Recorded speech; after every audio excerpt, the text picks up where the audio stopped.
There is a cop in Tennessee who'd like to see me dead, and possibly you too. I'm Mr. Atheist. Let's do this.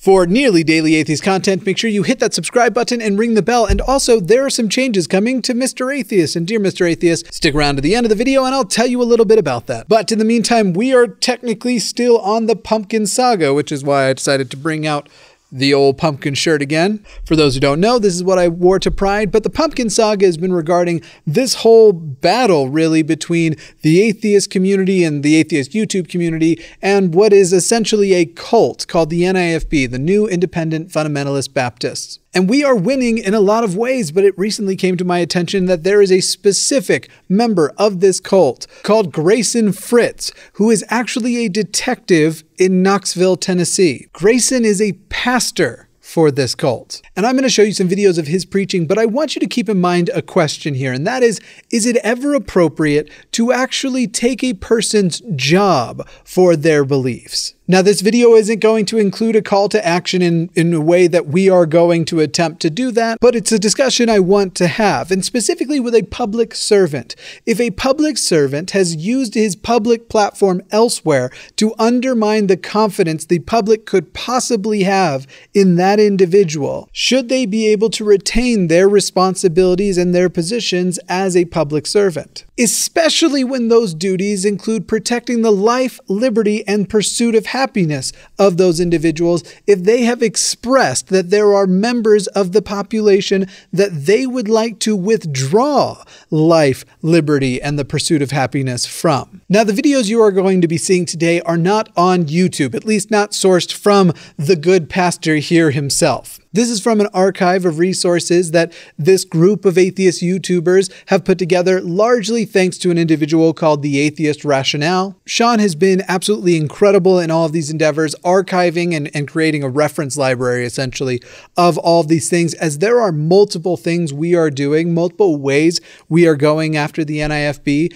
in more ways than just making fun of them on the internet or getting their YouTube channels taken down. By the way, we'll also touch on the concepts of deplatforming a little bit here later in the video as well. But let's start off by showing you some of the videos from this hateful guy. Please let him not be a homophobe. With the Fritz? No way. You get Christians that say, well, I think homosexuality is a sin, but I don't think it should be punished, by the government.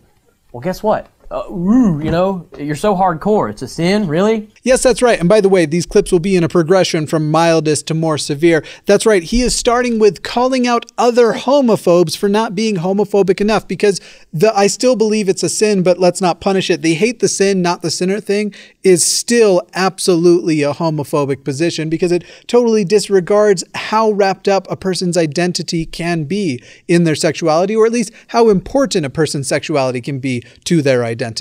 It was a sin, it is a sin, and it was punished by civil government. You understand that? It was punished by civil government. Here the good pastor is making a point about what I'm sure he would call the good old days.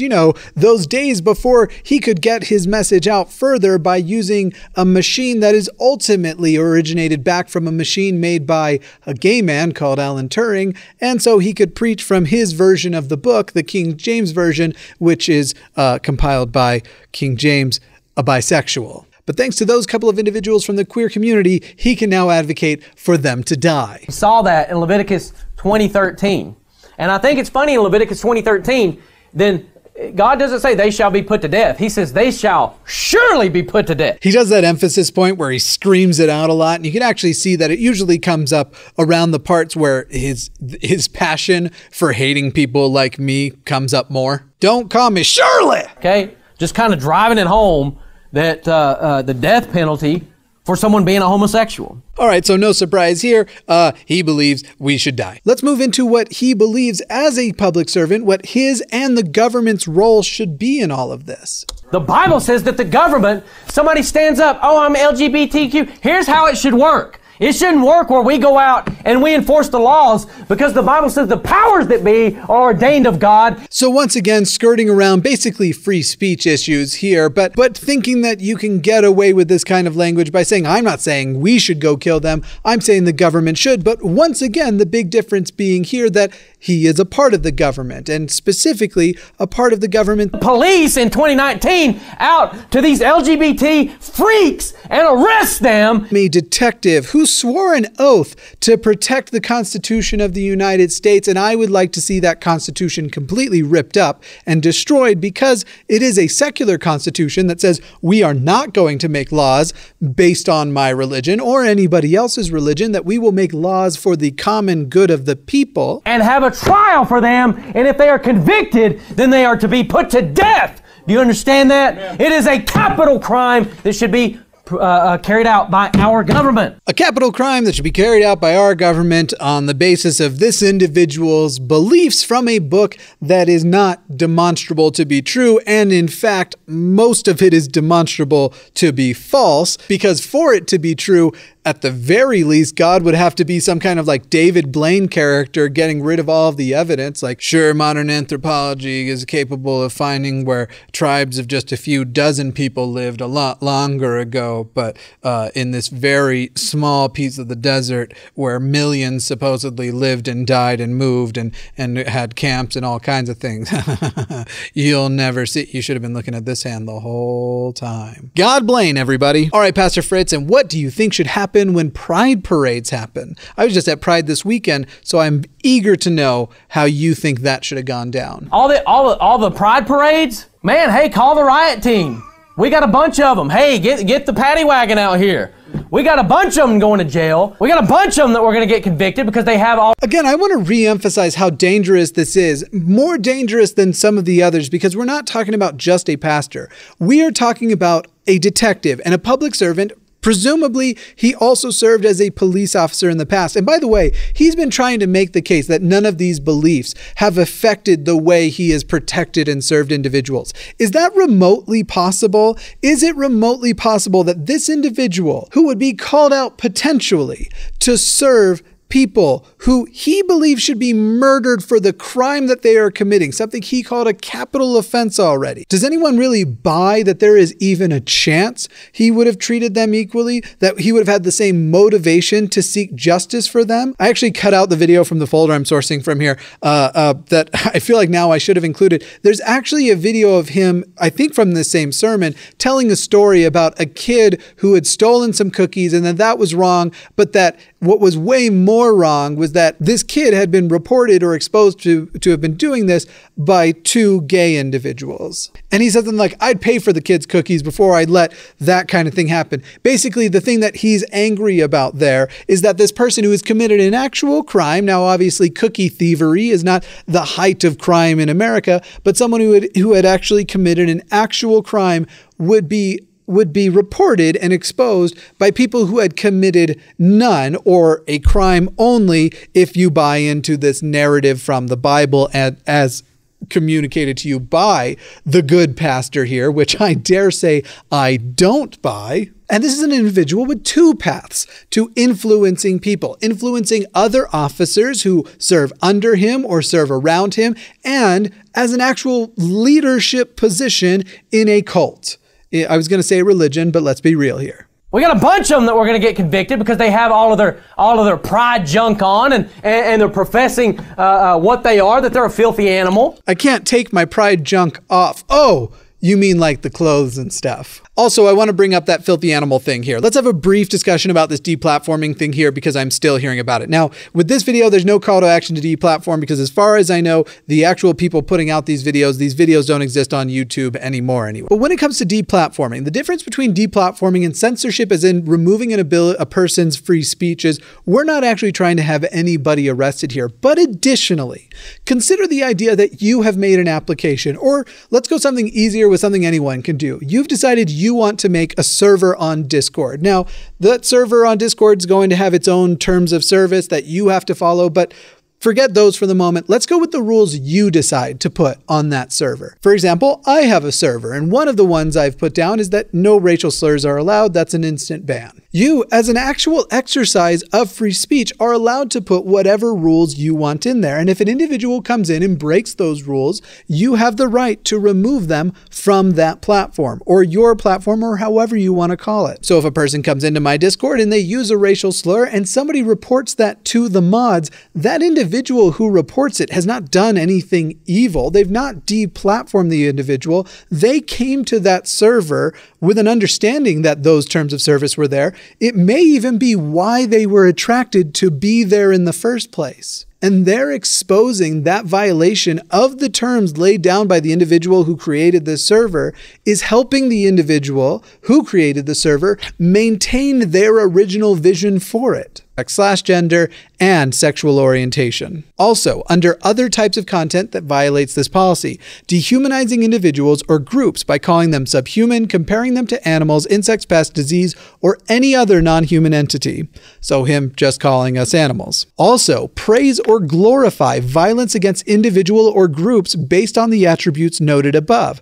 This would include, if you disagree with YouTube's terms of service, that is definitely for you to go take up with YouTube. However, you must acknowledge and understand that we are attracted to platforms that hold terms of services like these, and these are the ones we want to participate in. And when people violate those, our exposing that to maintain the original spirit and desire of the creators for the platform to look a certain way is not in any way a human rights violation or taking away from a person's freedom of speech. I am not advocating for these people to go to prison, unless of course they cross certain lines, as in saying, hey people, go actually murder these people for us. But regarding whether or not it is acceptable to deplatform when it is in the context of a violations of terms of service that I, again, do have to respect and follow, absolutely. Absolutely, it is acceptable. Anyway, to those of you who have been messaging me, I don't actually expect you to have listened to that last part I just said. I expect that you're just going to put a comment along the lines of, nope, I disagree. I still don't think it's ever okay to deplatform, whatever. In this case, I'd say it's differing opinions, but also I'm just going to go with, you're wrong. But back to the good pastor here. Take it away. But after this onslaught where the government's arresting them and carrying out God's laws, and they're all dead, I mean, you think it's just going to be every day? This no. What a charming and lovely man, looking forward to the day that things will be better because all the people like me will be gone. All right, so this will probably be the last video of his I show you. Basically, again, trying to make that point earlier, because you might look back at what I said earlier and say, well, no, you're saying he thinks that you're that bad, but like there's some nuance to whether or not he really thinks you're as bad as others. And I'm here to tell you that he absolutely believes members of the GRSM community or LGBT community, whichever you prefer, he absolutely believes that they are as bad as murderers and rapists, and I think he throws in adulterers too. If you don't believe, honestly, if you don't believe in Leviticus 20:13, and you walk out of here this morning and you're like, I just disagree with that. If you witness a murder, don't call the police. Oh, don't worry, it will get more direct. But again, he's saying if you disagree with putting homosexuals to death because you disagree with Leviticus, that would mean you have now no basis upon which to call the police if someone is murdered, as though it requires Leviticus to know that murder is wrong and that there is something very different between being a murderer and being a member of the GRSM community. Nothing should happen to that man. He just chose a different lifestyle.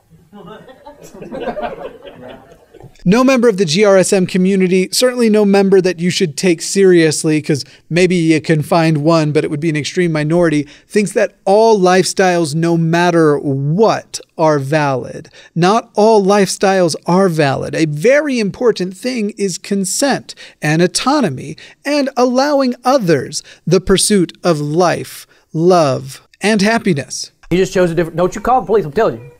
You read a news article where you see some rapist getting arrested, don't you cheer over that.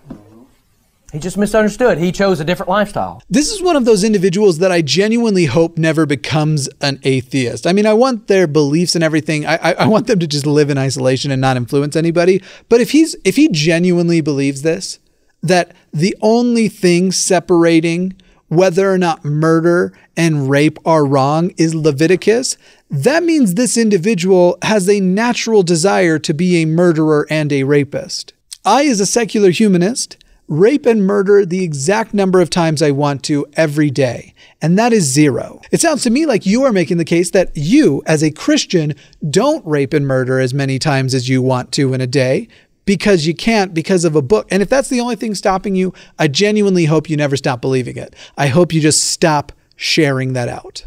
Oh, also, I forgot to mention the part where it makes you a psychopath. Knox County government, Tennessee government should put murderers to death. Right. Should put rapists to death. Amen. Should put kidnappers to death. Amen. Should put adulterers to death. Amen. Should put sodomites to death. Yeah. You understand me? And You know what's even funny? There's not even quite an equation there that's happening. If you look at the way he says it, murderers to death, rapists to death, kidnappers to death, adulterers to death, and then what does he do? Sodomites!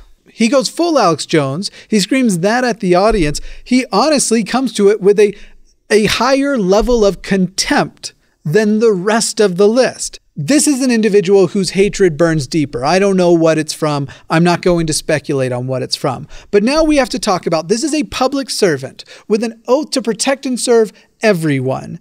And you've just seen all of these, that when he's come across members of the GRSM community and is asked to serve them, he serves them equally well with equal motivation, and he is as interested in finding them justice, despite the fact he just undermined the concept of justice, talking about Leviticus and how you shouldn't, if you aren't going to accept that, you shouldn't be celebrating when other people get their justice. You mean to convince me that this individual, with these as a public figure, talking so serve, that the one doesn't undermine the other?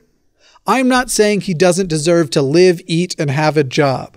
But in public service, I gotta tell you, I think this guy has to be removed because he cannot be trusted with that position. Now, part of the reason why there isn't a call to action, or I'm not saying let's all call this police department or try and figure out anything, is it sounds like he's on his way out the door anyway. Unfortunately, the way he's on his way out the door is kind of a big middle finger to the GRSM community too. He has taken sick leave voluntarily while this whole investigation happened, so he's being paid now, and he's basically being offered a buyout to leave. He's being offered money to leave, to choose to resign. Taxpayer funded a buyout. In other words, the GRSM community is going to pick up the bill to remove him, when in reality, he should just be terminated. There should not be anything controversial about bringing him into the office and saying, hey, here's all the ways in which you've undermined your job and proven that you cannot be trusted as a public servant to actually serve and protect everyone equally and to respect their rights and who they are. All right, as I said, I would tell you about some changes coming to Mr. Atheist. Now, it'll take a while. I'm hoping this is going to roll out maybe mid-July, toward the end of July. But I put a poll out and I asked you all whether or not, first of all, we should be switching to 4K. And it was a resounding yes. And so that change will be coming. There's some things I need to do. I definitely need to make sure I have the storage capacities for it, because 4K files are obviously going to be bigger to work on and to store after the fact, as well as I'm going to need to actually purchase a 4K camera. Additionally, now that this whole studio is set and things are functional, I actually want to get from just having a functional set, which I do like this one, but I now want to get something more modern and ideal. I want to bring this all the way to the 21st century. I'm also going to be working on other things like my production end of videos, making them a little bit more sharper, a little better looking, maybe a little more professionally produced appearance. And then there's actually going to be other things on top of that, other new things that will be announced or just kind of happen as we close in on that time. So anyway, those changes are coming. If you have the means and you want to help out with that, no expectation on anyone. However, there's always PayPal. There's always Amazon. That's where I'm going to be purchasing a lot of the stuff for all of these upgrades. Through that wish list, you can actually either send me stuff or send me like gift cards to help toward it. And then obviously for recurring support, there is Patreon. But again, only to those who have means, who want to participate in that, who want to help out with the redesign and everything. I genuinely appreciate everyone who supports me in all the free ways they support me, even those people who simply just watch. Anyway, All those links to support can be found below. Otherwise, we finish this episode the way we finish all episodes, looking at these wonderful people who keep this channel alive because they are my patrons. A special thank you to my Orbital Teapots, Mia, Commander Bork, Caleb, Ariel, Thathy Cat, Godless Strayan, Mabbity Babbity, Maya, and Matthew. Don't forget today's patron of the day, who is Bridget Boston. With love, I've been Jimmy Snow. Mr. Atheist was not my father.